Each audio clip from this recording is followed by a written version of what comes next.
بسم اللہ الرحمن الرحیم۔ Moon light of the bloody prince, episode 36۔ Writer Pari Rajput.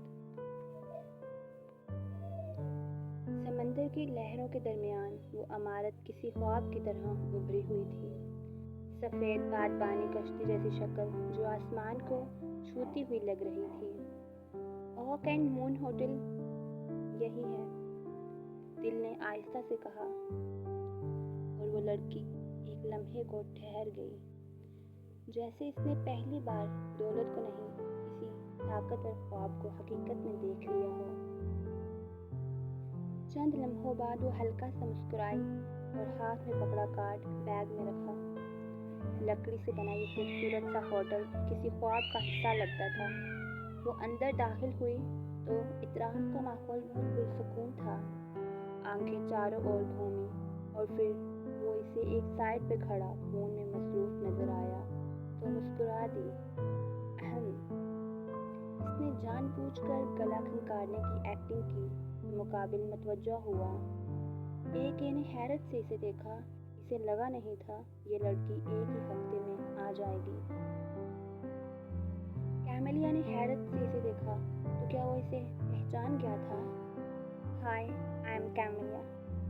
اس نے پرجوشی سے ہاتھ ہلایا، مقابل نے سر ہلایا اور 2 قدم لیتے اس کے پاس آیا۔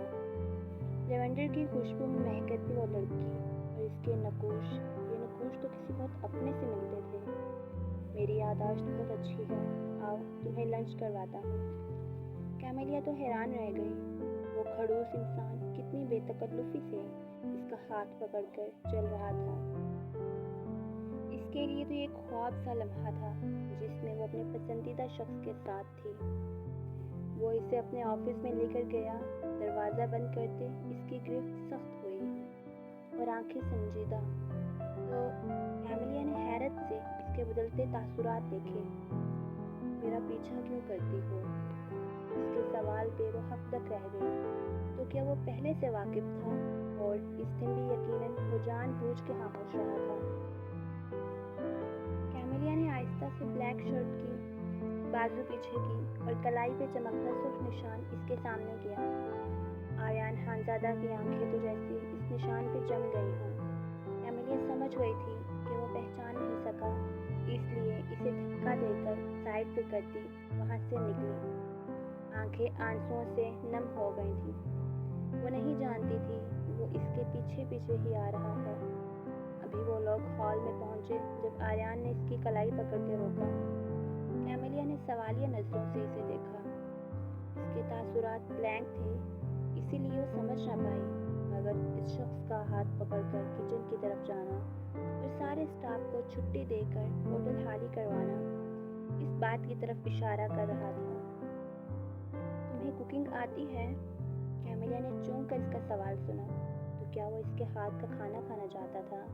اس نے اس بات میں ہلکا سا سر ہلایا اور اگلے آدھے گھنٹے میں اس نے مزیدار سا چیز پاستا تیار کر لیا تھا۔ ٹرے اس کے سامنے رکھتی وہ خود بھی چیئر پہ بیٹھی۔ آریان کافی دیر اس پاستے کو گھورتا رہا اور پھر بلاخر اس نے ایک سپون لے ہی لی۔ کیملیا کی نظریں تو اس پہ جمی تھیں، اس کے چہرے کے تاثرات اب بھی اسپاٹ تھے، مگر ایک کے بعد دوسری اور پھر تیسری سپون لیتے دیکھ وہ سمجھ گئی تھی کہ اسے پسند آیا ہے۔ آریان نے ایک اور بائٹ لی اور اسی لمحے اس کے ہاتھ کی حرکت سست پڑ گئی، چمچ فضا میں ہی رک گیا، منہ میں ہلکی سی سکڑی، جیسے دماغ میں کوئی بند دروازہ زور سے کھٹکھٹایا ہو۔ کچن کی خاموشی اچانک بھوجل ہو گئی۔ کیملیا نے بے چینی سے اسے دیکھا۔ سب ٹھیک ہے؟ مگر وہ جواب نہ دے سکا۔ اس کی نظریں پلیٹ پہ جمی تھیں، مگر وہ دیکھ کہیں اور رہا تھا۔ یان جلدی کرو نا، ایک ہنستی ہوئی آواز، یہ پاستا ٹھنڈا ہو جائے گا، ہلکی سی ہنسی اور پھر ایک ننھی سی کلائی جس پر وہی سرخ نشان چمک رہا تھا۔ نو۔ آریان نے اچانک سر جھٹکا، جیسے وہ منظر خود سے دور کرنا چاہتا ہو۔ کیملیا چونک گئی۔ کیا ہوا؟ اس کی آواز میں خوف تھا۔ آریان نے گہری سانس لی، ہاتھ پیشانی پر رکھا۔ یہ تم نے کہاں سیکھا؟ اس کی آواز اب پہلے جیسی نہیں تھی، اس میں سختی کم और उलझन ज़्यादा थी। कैमेलिया के दिल की धड़कन तेज़ हो गई। ये आपको पसंद आया? वो सवाल के पीछे छुपना चाहती थी। जो पूछ रहा हूँ इसका जवाब दो। अब की बार इसकी आवाज़ धीमी मगर हुक्म देती हुई थी। कैमेलिया ने नज़रें झुका लीं। आपने सिखाया था खामोशी, ऐसी खामोशी जो कानों में शोर बन जाए। आर्यन की आंखें साख्त रह गईं। मैं? कैमेलिया ने हल्का सा सर उठाया।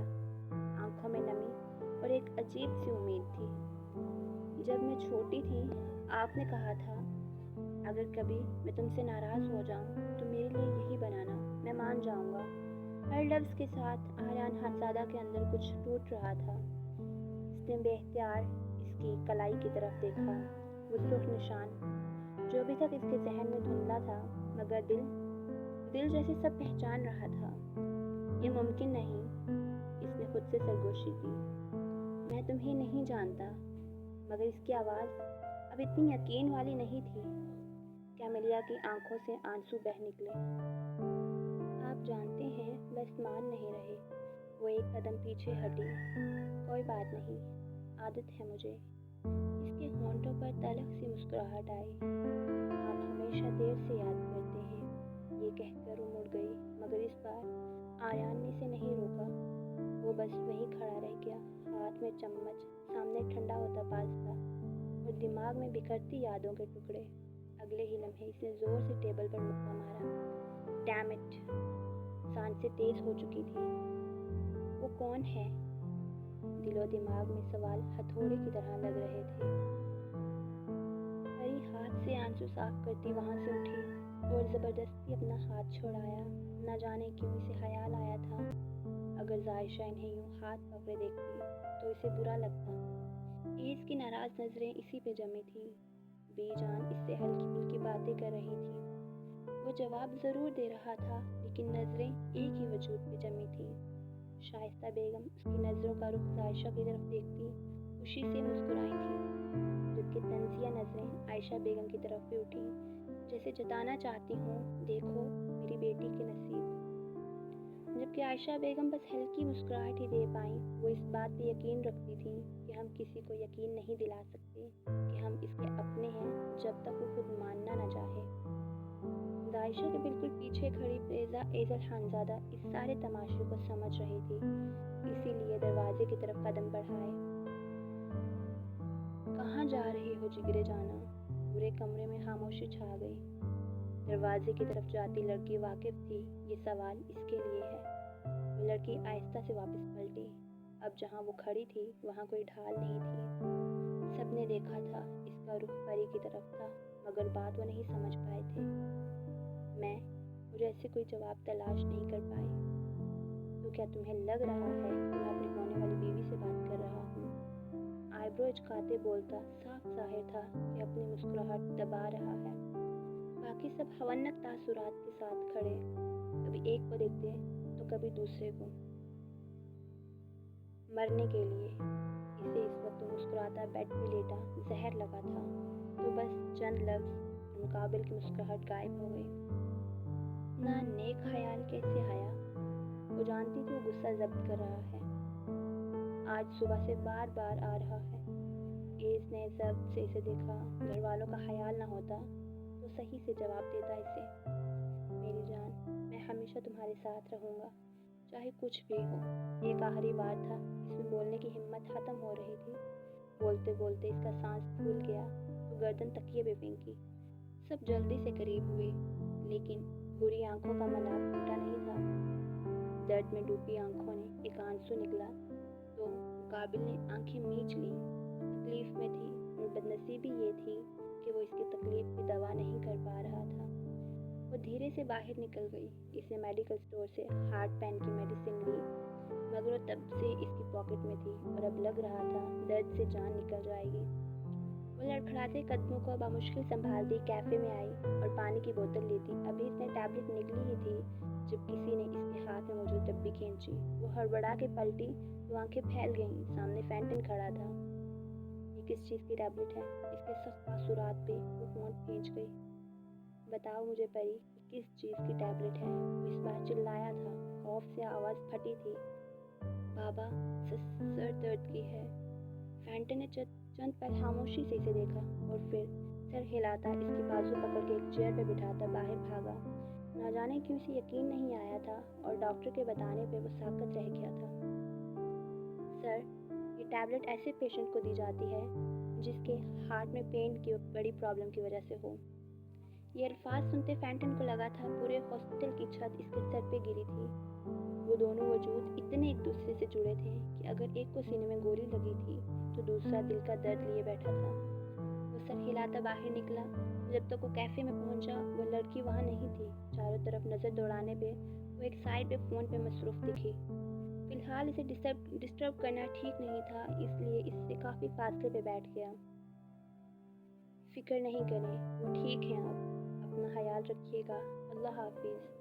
अलविदाई कलमात के साथ फ़ोन बंद करती पलटी तो सामने फैंटन बैठा था। वो जल सांस छोड़ती वो इसके पास आई तो वो फिर से इसकी कलाई पकड़ के हॉस्पिटल की तरफ चल पड़ा। परी ने महसूस किया था इसकी रफ्तार बहुत धीमी थी। वो सर झुका गई। वो एक बार फिर इन सब की तकलीफ का बाइस बनने वाली थी।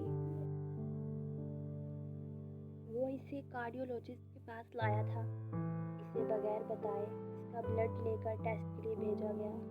डॉक्टर के साथ ही फैंटन इसके चंद और टेस्ट करवाने के लिए इसे साथ लेकर गया। परी हर तरह के टेस्ट के दौरान खामोश रही और तकरीबन 2 घंटों बाद डॉक्टर ने सुबह 4 बजे रिपोर्ट्स मिल जाने का कहते इन्हें फ्री किया तो वो इसी तरह सर झुकाए इसके साथ वहाँ से निकली। वो दोनों VIP रूम्स की तरफ आए तो साइम फ्रेश जूस का पैक लिए खड़ा था। परी, ये पियो, तुमने सुबह से कुछ नहीं खाया। परी ने चौंक के अपने हाथों में थामा जूस देखा और फिर साइम को। इसे वो दिन याद आया था जब न्यूयॉर्क के एक खूबसूरत दिन में वो दोनों बहन भाई बने थे। तो क्या इसकी बीमारी पे वो भी परेशान होगा? क्या हुआ? साइम इसे अपनी तरफ इस तरह देखता पाकर हकीकतन परेशान हुआ तो फैंटन ने संजीदगी से परी को देखा। सुबह से थक गई है इसलिए ऐसी हालत हो रही है इसकी। परी के बजाय फैंटन ने जवाब दिया और परी के साथ एज के रूम में दाखिल हो गया। वो दोनों रूम में आए तो एज आंखें बंद किए शायद सो रहा था। फैंटन आहिस्ता से परी की तरफ पलटा। आओ, तुम्हें घर ले जाता हूँ। वो कहीं नहीं जाएगी। तुम्हें जाना है तो जाओ। फैंटन ने हैरत से बॉस को देखा।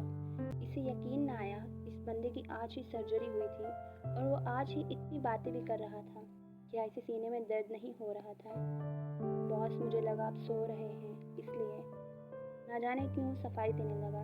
एज ने जांचती नज़रों से इसे देखा और फिर परी को। वो वहीं खड़ी थी झुके सर के साथ, हाथ में थामा बैग टेबल पे पड़ा था। अब